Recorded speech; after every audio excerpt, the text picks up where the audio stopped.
Hey guys, what's up? In this video, I'll show you how you can create content or create an event in an Evernote calendar. So Evernote is amazing at things like productivity or taking down notes.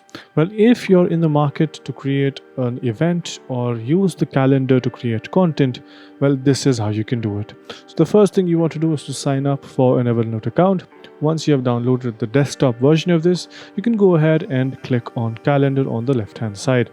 After this, you will see a ton of options, like you can connect your existing Google Calendar with this, or you can even use your Outlook calendar.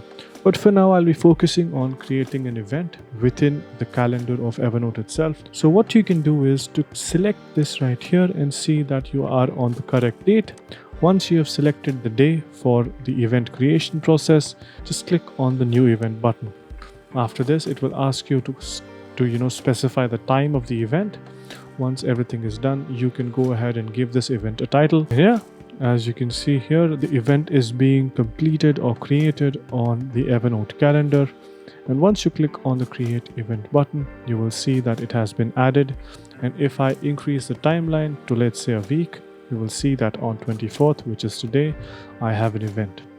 And yeah, that's pretty much it on how you can create or use the calendar of Evernote to create events or content as a whole. Yeah, hope you guys found this video helpful. If you did, make sure you subscribe to the channel, like the video, and also comment down below on what next videos we should make. So yeah, that's pretty much it for this one. Thank you for watching. Bye bye.